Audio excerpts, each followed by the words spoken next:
I just 100%ed Donkey Kong Bonanza, and I'm talking full 100%, even more than the game even wants you to do.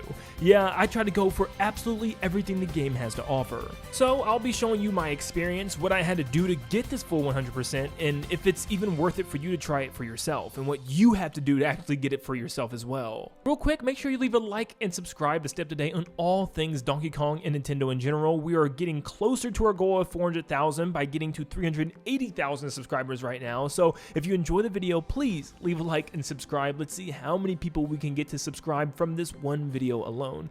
Thank you guys, and let's dive into the 100%. After completing the main game, you'll go straight into the post game, where Pauline will come right back to you, and she'll need inspiration for a brand new song that she wants to sing, which will be her breakthrough Heart of Gold song. But in order to get this song inspiration to her, you have to revisit every single one of the Banana Elders, which is all 5 of them, and each of them will have their own little specific challenge room for you to complete. I also forgot to mention, once completing the game for the first time, you actually unlock the mining helmet for Donkey Kong, which you had at the very beginning. It's the only hat in the game, which is strange to have a whole hat category. And Pauline will also have a mining outfit as well. This will come in handy, helping us to find more gold nuggets in the post game. But back to the challenge rooms. If we do all 5, it'll help us reach at least 2 of our goals right now, getting 777 Bananium gems and 110 music discs. Now each challenge room has tons of bananas to collect, even hidden ones, and there's also 5 balloons in each challenge stage, which if you collect all 5 of them, you get a special instrumental version of that challenge room's Bonanza theme. The Kong Bonanza room really wasn't too much of a difficult task. It was just punching through a lot of things, and I really didn't have a problem with it. That is until the very end of this video, and I'll tell you why when I get there. I think my biggest problem was this room right here. I couldn't for the life of me figure out how to hit these guys with these bomb pig rollers on the ground. I knew that they were supposed to blow them up, but I didn't know how. I kept positioning them in millions of different ways, but they never lined up quite right. I had to eventually go to the room prior, grab rocks, bring them in, and just start chucking them at the pillars from the ceiling. For some reason, I just could not figure this one out and what they wanted me to do. They kept telling me to punch up, but I don't know what they want me to punch because you can't touch these things, so I have no clue. I guess you're supposed to take a rock and maybe punch up with it?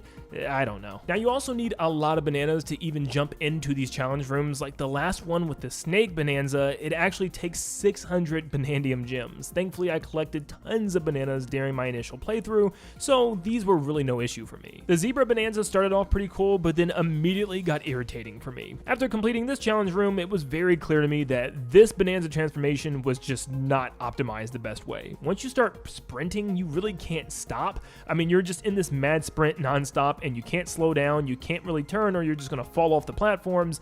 It instantly became my death on like 50 times on this challenge room. And in order to get both bananas at the end of each section in this challenge room, you had to complete each section in a certain amount of time, which was even harder. And don't even get me started on the 2D sections. They were just as bad, if not worse. The ostrich challenge room was also an extreme pain, but not for the reason that you might be expecting. With this now being the 3rd challenge room, I wasn't really reading what the elders were saying. I was just skipping through the text so I can hurry up and jump in the room and complete them. But apparently the elder told me that I needed to level up all my skills for each bonanza because this would happen. Yeah, I didn't have enough energy to even fly to the next ring. I was absolutely losing my mind trying to figure out what I was doing wrong, so hopefully I can be your guide now if you're going through the same thing. Make sure you level up all your skills before you jump into here, which means you're going to need even more bananas than you thought you did, or you're going to need to reshuffle your skills, which you can do thanks to the Bonanza Elders. And things definitely don't get any easier with the Elephant Bonanza. There's lots of rooms where you have to shuffle through different materials in order to break your way through, by sucking them up with your trunk or throwing pieces out. There's lots of puzzle elements involved in this one, including a very long and frustrating final challenge where you have to guide all these pieces of debris in order to form a certain path over to the holes, and yeah, this was just the freaking worst. And finally, we have the Snake Bonanza, which honestly was probably one of the more fun ones. Climbing up a giant tower and also slowing down time in order for you to reach moving platforms was pretty cool, in fact. There's a bunch of cool sections where you had to hurry up and jump into the hole that was moving in the wall once it gets to the open section, and even giant towers where you had debris falling down at you. But after all of those bonus rooms, there's still one more bonus room, and it is just, oh, it's awful. This bonus room alone took me almost a complete full hour to collect everything and finish the entire room. Oh, it's just the absolute worst. It combines all your Bonanza transformations into one final test, and it's the first time in the entire game where I absolutely needed to fill up on extra, like whatever the apple juice is in order to get more life. because this is just brutal. And I don't necessarily feel like it's because of me, it's just because of the controls of some of these Bananza transformations. The ostrich flies just kind of straight forward, and it's not a good idea to have a dropping tunnel with the ostrich transformation, because you can't just hover and float in one spot really. You're constantly going to move in different directions. But they want you to perfectly drop eggs to get all the way down to the bottom of this tunnel, which is just the most stupid thing I've ever seen in my life. Like, genuinely, I was about to lose my mind. Sometimes the eggs would slip through the vines and they wouldn't actually hit what you needed them to. Sometimes you'd run out of eggs and not enough time to drop any because they wouldn't respawn fast enough. This section is one of the dumbest sections I've ever played. I absolutely hated it. The Kong section was never an issue for me. I just cheesed the heck out of the level by surfboarding on pieces of rock over the spikes or just climbing around the entire thing, because I'm like, I'm not messing with all of that. This was always an easy way to gimp it, and I never had an issue with it. But we're right back with the issues, because we then have this tunnel of death, which I'm assuming they want you to be the elephant Bananza, because you're going to need to be sucking up debris, throwing it, and also taking out enemies as you're moving on this platform. But as you're picking up debris to hit at the enemies, you're losing your platform, which makes this extremely tight and extremely hard to stay on the moving platform, especially when you're focused on like tons of enemies spawning in front of you. Not to mention, there is a balloon that you need to collect while this thing is moving by probably transforming into the snake Bananza, jumping up and grabbing it while also staying on the moving platform. This was just so freaking tedious, man. There then was this pretty cool part where you had a surfboard on these rails. It actually was pretty fun and not that hard, considering the fact that I learned that you don't even have to switch rails. You can just jump over this top of all of them, but it still looked pretty cool, and I enjoyed this part for sure. And then at the very end, you have this absolute gauntlet of a 2D section where you can use different Bananza transformations in order to dodge all these barrels, but then of course you get to a stupid water section where it requires you to be the stupid zebra Bananza, which once again, you can't slow down, you can't really stop, and you're just gonna actually have to get lucky with the timing of these barrels falling from the sky, because there's nothing else you can really do about it. You can't stop, and even if you could stop, you'd fall in the water. So this one really just felt like I had to really master the controls of not sprinting and just kind of running or jogging back and forth real fast in order to dodge and time up the barrels. But after that, of course, you'll get the good old Nintendo thank you for playing message, and you have completed the final bonus mission in this game. But still, we aren't even close to being done. Honestly, I thought these were some of the hardest challenge rooms I've played from Nintendo, even competing against some of Nintendo's hardest, like Champions Road from 3D World and the crazy one from Super Mario Odyssey. But even with that said, what is our rewards for these? Well, you get a duplicate disc. Yeah, it's a giant record that you can just pick up, toss around, break things with. Yeah, that's what you get for each world. But if you're looking for something a little bit more interesting, if you complete all these challenge rooms, you'll also get Pauline's diva dress before her big show singing her new song. Or you can just scan an amiibo, and you can also get this early. Well, now that we got Pauline's new song, the ending actually changes. When you beat the normal game, it'll just have Pauline playing her guitar on the side of a busy street in New York, or New Donk City in this case. If you beat the final boss and complete the game again now, after doing all the challenge rooms, you'll get this new artwork of Pauline performing in her red dress and Donkey Kong actually watching her. Now it's time to go back and find all the remaining Banandium gems, and that includes also all the fossils, where there's 696 of these laid out in the past worlds. Collecting all the fossils allows us to get all the outfits in the game, and there's not really too many extra outfits that really changes anything too much. I mean, it's mostly just fur colors and gradients for Donkey Kong, and that's really about it. Pauline has a couple that references Lady, the original Pauline back in the arcade version of Donkey Kong, which is pretty cool. But as you're hunting down your Banandium gems and your fossils, it really wasn't anything super crazy. It actually was kind of fun to go back and look for them, and thankfully the sonar helps you, and also the fact that you can purchase maps for both of these. So it really wasn't a big issue, especially with the Elephant Bananza, where I was just taking terrain out. But what became an issue was the gold. In the post-game, 2 areas will open up with even more challenges. The Groove Layer will have a couple more that you can mess around with, thanks to the fact that you have Pauline in that world now, and also the very first area, Ingot Isle, which now opens up with tons of new challenges and different transformation challenges that you can do, including more stupid dress-up challenges, like this one where you have to wear all gold. So I have to go find a dressing room because you can't just change your outfit on the fly, which is extremely weird, and there's no dressing room on the Ingot Isle floor. So I had to go all the way down to a different floor and put on gear to come all the way back just to get a stupid dress-up banana. But the last couple Banandium gems are tied behind Grumpy Kong and his creations that he wants to build.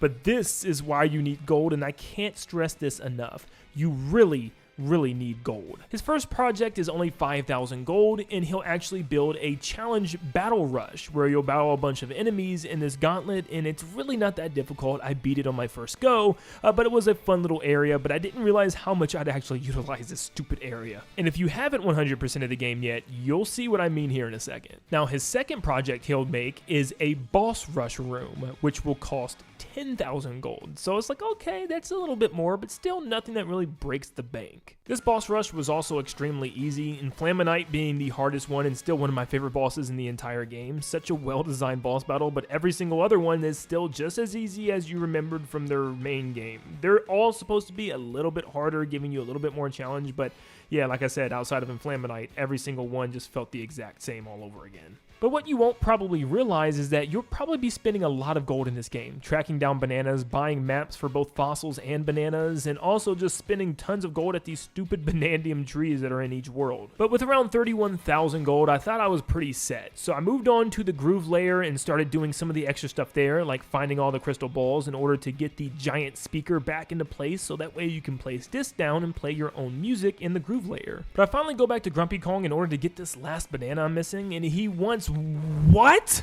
I was thinking he'd want like 20,000 this time, or maybe even 30,000, maybe he even pushes it to 50,000, but 120,000 gold is insane. And let me tell you, I've been collecting my entire playthrough. From the very beginning, I was collecting every bit of gold that I could find, using my Elephant Bonanza to the fullest once I unlocked it, literally sucking up every gold area and even the ground itself, leveling all of them up and even getting the gold powers for all the Bonanza transformations. And still, I still only had like 5,000 to 6,000 gold to my name. So what did I have to do? I went to the landfill area and spent about an hour plus just going through this ground and just using my gold Bonanza Kong Punch in order to just spawn gold.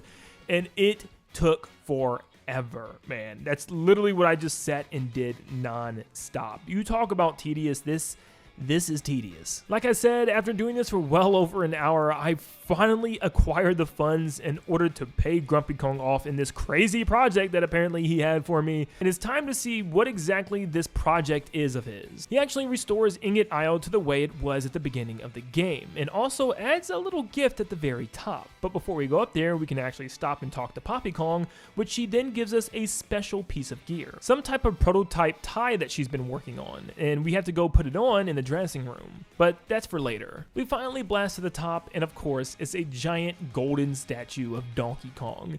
That's what 120,000 pieces of our gold gave us. Just more gold, yeah. And of course, what you can do with it is just suck it back up in your elephant form. And then I guess try to repay yourself everything that you put into the statue. It's just ridiculous. But of course, you get a final banana at the top called the best of the bunch, of course, referencing Donkey Kong. Well, it feels like it's supposed to be the final banana. I'm still missing one from somewhere else. We now go back and try on our brand new tie, and it's actually an invisible tie, which makes both Donkey Kong and Pauline completely invisible. Mario Odyssey had something very similar, but it makes sense in the term of this game because Poppy actually had the ability to turn invisible in her boss battle, so it's a cool little reference to that. I feel like this is something that we're seeing a lot more often in Nintendo games now. We've even seen it in Mario Wonder as a badge, but it's kind of unfortunate that we can't start a new game with this, because I'd love to try to play through the entire game with invisible Donkey Kong. But we collected all the fossils, and now we're still missing one Bananium gem, which is tied to this museum for collecting all the fossils. Yeah, that's our new problem. It's telling me that I still have more fossils to collect and to fill out this museum. So clearly I must be missing one somewhere, but I checked my total count and it's 696 out of 696. But surely I've turned in every single fossil for all the gear as well. I've even checked my gear online with an official guide, and I went through every single floor twice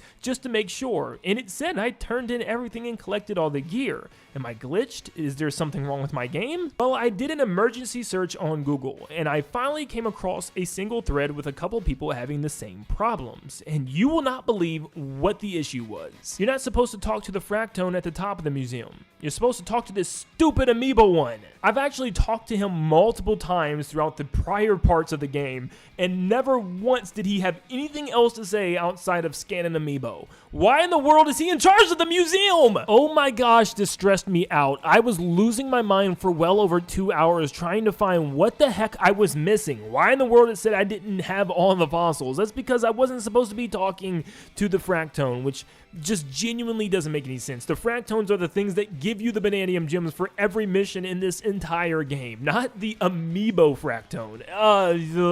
But it's kind of worth it because the museum looks pretty cool when it's all completed, and you can see all these fossils that reference the past Donkey Kong Country games, which is pretty neat. But now we're done with the game, right? Right? Of course not, because my OCD shows that you can actually max out 1,000 bananas, and you kind of need to if you want to fill out every single last one of your skill tree icons. So yeah, we still need 46 bananas. So there's one surefire way to handle this, because I also realized I needed all 110 CD discs as well. Well, you can tackle both of these at the same time, but who said it was going to be fast? Oh. So I equipped my Banandium chip tie in Pauline's red diva dress in order to cause both the chips and the disc to appear more often. This will help us easily reach our disc goal, but for the chip goal, not really. See, every single 100 chips in this game will equal 1 Banandium gem. You also need to pay a certain amount of gold for each one, but I had well more than enough gold than I even needed at this point. It was all about the Banandium chips. Well, like I said, you need 100 of these chips for each Banandium gem. Now, the fastest way to do this was to keep going into the enemy challenge room. You know, the one that we had to grind for gold for Grumpy Kong to build for us. Yeah, that one. And essentially, this is the floor that I had to get to every time, to take out as many enemies as I could where tons of chips and discs would spawn everywhere. After only a couple times, I easily collected all the remaining discs, but it was the chips that I needed. And since I needed 46 bananas, that meant I needed a total of 4,600 Banandium gem chips. Now, it took me on average around 20 minutes, give or take, to get 10 Banandium gems, which was 1,000 Banandium chips. However, the longer I did this, I became way more skilled at absolutely just blowing through the first earlier floors. Like, I became a master at this challenge stage, just how many times I played it. I can't even tell you how many times I played it. I genuinely was starting to lose my mind as I was playing and started dazing off and not even paying attention to what I was doing. I was just like, oh, I'm completing these challenges. I'm going to the next floor. I was genuinely just straight up losing my mind. It was so many times. And by not completely focusing, there was times where I just messed up on one floor and I had to restart and didn't even get to the golden floor that I needed to get to, which was also just a pain in the butt. But overall, it wasn't terrible. I know Mario Odyssey had a similar grind as well for its final moons at the very end of the game, but this one just, yeah, it just felt like I was grinding for everything in this game. For gold, for Banandium chips, fossils, everything. But now it was time to turn in everything that we collected, which meant that we had to stand there in front of the Banandium chipstone and just slam A for over 10 minutes. Yeah, that's a lot of fun, right? Yeah. So after doing that for a very long time, finally we had reached a total of 1,000 bananas. And of course, this would now allow us to completely fill our skill tree, which means we are now completely what? Yeah, remember those disc balloons I told you about in those Bonanza challenge rooms? Yeah, I missed one. This wouldn't be a big issue though, because I immediately found where I was missing it and collected the final thing that I needed in this game. The last disc balloon to get the final record for our music station. We now have 110 out of 110 music discs. With that, we now have max Banandium gems, all the outfits, fossils, and of course CDs to collect in this game as well. We have fully 100% completed Donkey Kong Bonanza. What did we get for doing all this extra stuff? Nothing, just the pure satisfaction of completely finishing this game. Honestly, there was a lot of stuff to do post-game, including lots and lots and lots of grinding, but honestly, I felt like it was a great conclusion to an already extremely stellar game. My only complaint is I wish the ending maybe had a bonus world for us to find and complete. The same way Mario Odyssey had the Mushroom Kingdom, it'd been cool if we could go to DK Isle or maybe even New Donk City, since it was featured in this game as Pauline's home and we see DK there watching Pauline, but they probably didn't want us destroying a city. That's a different Kong. But hopefully this could also help you achieve your goal of 100%ing Donkey Kong Bonanza. Or maybe not. You don't really have to because there's no real reward for this, but maybe you still want to, and if so, hopefully I was able to help you out a little bit. Thank you so much for tuning in today. Make sure you leave a like and subscribe to stay up to date on all things Donkey Kong Bonanza and Nintendo in general. And like always, I hope you have a blessed day, and I'll see you all on the next one. See ya, guys.